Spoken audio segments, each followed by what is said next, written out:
Hi hello నమస్తే. నేను మీ పూర్ణ పులిచెర్ల. మీరు చూస్తుంది పూర్ణ టీవీ.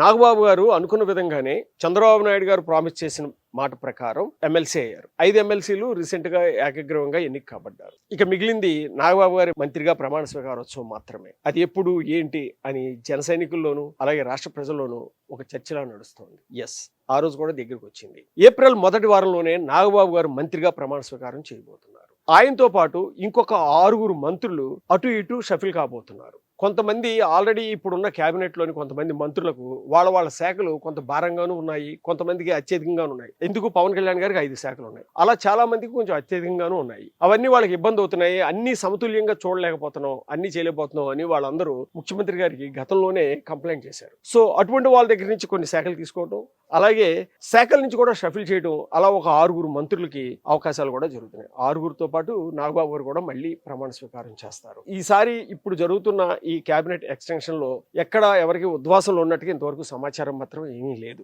అయితే ఏప్రిల్ మొదటి వారం దీన్ని ముహూర్తంగా పెట్టారు. యాక్చువల్ గా మనం ఇంత ముందు నుంచి తెలుసుకున్న విధంగా అనుకున్న ప్రకారం అయితే ఉగాది రోజున ఈ కార్యక్రమం జరుగుద్ది అనేది ఒకటి ఉంది. కానీ ఉగాది రోజు లోపు వీళ్ళు ఇంకా ఎమ్మెల్సీలుగా ప్రమాణ స్వీకారం చేయలేదు. వీళ్ళు ఎమ్మెల్సీకి ఎన్నికైతే అయ్యారు, సర్టిఫికేట్ తీసుకున్నారు, కానీ ఆ ఎగువ సభలో ఎమ్మెల్సీలుగా ఇంకా ప్రమాణ స్వీకారం జరగలేదు. వాస్తవానికి ఎమ్మెల్సీగా ప్రమాణ స్వీకారం చేస్తుంటే బహుశా ఉగాదిలోనే ఈ కార్యక్రమం, మంత్రివర్గ ఎక్స్పెన్షన్ జరిగిపోయి ఉండేది. కానీ అలా జరగకపోవడం వల్ల ఇది ఏప్రిల్ నెల మొదటి వారంలోకి పోస్ట్ పోన్ అయింది. ఏప్రిల్ నెల మొదటి వారంలో మళ్ళీ మంత్రివర్గ పునర్నిర్మాణం జరుగుతుంది అనమాట. సో ఇది జన సైనికులకి ఒక విధంగా శుభవార్త. మరి కొంతమంది కొంచెం కంటగింపుగానే ఉంటుంది. ఎందుకంటే మొన్న ఆవిర్భావ సభలో నాగబాబు గారు మాట్లాడిన మాటలు కొంతమందికి చెప్పులో రాయిలాగా అనిపించినాయి. కాబట్టి ఎనీహో ఏది ఏమైనా సరే కూటమి ప్రభుత్వంలోని అగ్రనాయకుల మధ్య ఉన్న సయోధ్య చాలా సక్రమంగా జరిగి వాళ్ళు అనుకున్న విధంగా ముందుకు సాగుతున్నారు. వాళ్ళకు అనుకున్న విధంగా ముందుకు సాగే ప్రాసెస్లో ఎక్కడ ఎవరు ఇటువంటి చెడు మాటలు వింటలేదు.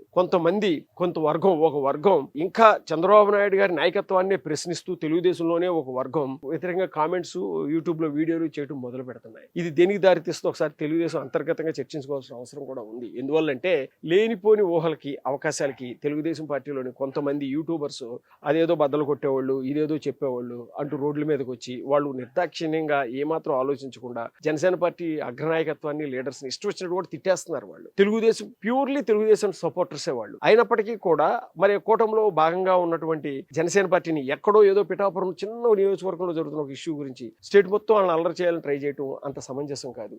ఇది తెలుగుదేశం క్యాడర్స్ చాలా బాగా గమనించాలి. ఎందువల్లంటే పవన్ కళ్యాణ్ ని ఓన్ చేసుకోవడంలో జన సైనికులే కాదు, తెలుగుదేశం కార్యకర్త, దిగువ శ్రేణి కార్యకర్తలు, లోకల్లో చాలా మంది లీడర్స్ కూడా ఉన్నారు. ఎందుకంటే వాళ్ళకి ఖచ్చితంగా తెలుసు మేము ఎంత ఇబ్బందులు పడ్డాము, తెలుగుదేశం పార్టీ ఎలక్షన్కి వెళ్లే ముందు ఏ స్థాయిలో ఉంది అనేది. అటువంటి స్థాయి నుంచి ఒకేసారి ఊపిరి పోసినట్టుగా పైకి తీసుకొచ్చేటట్టుగా పవన్ కళ్యాణ్ గారు ఒప్పందం, అటువంటి స్కీమ్స్ ఒకేసారి వాళ్ళందరూ కూడా పవన్ కళ్యాణ్ గారిని ఓన్ చేసుకోవడం మొదలు పెట్టారు. అయినప్పటికీ ఎందుకో ఒక వర్గం తెలుగుదేశం పార్టీలో, బహుశా అది నారా లోకేష్ గారు పెంచి పోషిస్తున్న వర్గం అయి ఉండొచ్చు, వాళ్ళు పబ్లిక్ గానే బహిర్గతంగానే వచ్చి వీడియోలు చేస్తూ పవన్ కళ్యాణ్ ని ద్వంద్వ వైఖరి అన్నట్టుగా, పవన్ కళ్యాణ్ డబుల్ స్టాండర్డ్ అన్నట్టుగా, అలాగే తాడి చెట్టు అంత ఉన్నాడు, కామన్ సెన్స్ లేదన్నట్టుగా నాగబాబు గారిని ఇలా వాళ్ళని డైరెక్ట్ గానే విమర్శిస్తున్నారు. వాళ్ళందరికీ తగిన సమాధానం చెప్పే అవకాశం వస్తుంది, చెప్తాం తప్పనిసరిగా. ఇటువంటి ఆనందకరంగా ఉన్నప్పుడు అగ్రనాయకుడు చంద్రబాబు నాయుడు గారికి ఏదైనా ఉద్దేశం లేనప్పుడు ఇలా ముందుకు సాగటమే మంచిది. అందుకని పవన్ కళ్యాణ్ గారు చాలా హుషారుగా, జోరుగా చంద్రబాబు గారి నాయకత్వానికి సపోర్ట్ చేసుకుంటూ ముందుకు వెళ్తున్నారు. రాష్ట్రం సుభిక్షంగా మారాలి అనే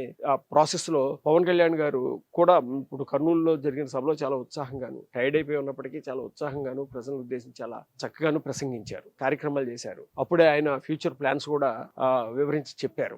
అభిమానుల్ని ఎప్పుడో ప్రేమించాను, మిమ్మల్ని నేను ఎప్పుడో ప్రేమించాను, మీరు నన్ను తర్వాత ప్రేమించారన్న సెన్స్ లోనే ఆయన చెప్తున్నాడు. ఎందువల్లంటే ఆయన ప్రజల్ని ఎప్పుడో ప్రేమించాడు, ఈ నటుడేకి మాత్రమే ప్రజలు ఆయన ప్రేమించారనే అర్థం అందులో వచ్చేటట్టు. సో మనం నాగబాబు గారు ప్రమాణ స్వీకారోత్సవం ఎంజాయ్ చేద్దామని ఇంకొక వారం రోజుల్లో ప్రమాణ స్వీకారోత్సవం, ఏప్రిల్ మొదటి వారంలో ప్రమాణ స్వీకారోత్సవం కాబట్టి దానందరూ చూద్దాం. ఎవరిని అనుకున్నా సరే ఆ కార్యక్రమం సజావుగానే సాగిపోద్ది, అందులో అనుమానం లేదు. ఎందువల్లంటే పిఠాపురంలో కొత్తగా పోస్టర్స్ కూడా వెలిసినాయి, ప్రజలే నా బలం అనే పోస్టర్స్. అదే మాట నాగబాబు గారు ఆ సభలో చెప్పారు. సభలో చెప్పింది ఏంటి, ఈ పిఠాపురంలో నెగడానికి కాదు, స్టేట్ లో మొత్తం నెగడానికి కారణం రెండే, పిఠాపురంలో నెగడానికి పవన్ కళ్యాణ్ గారు ప్లస్ ప్రజలు అని.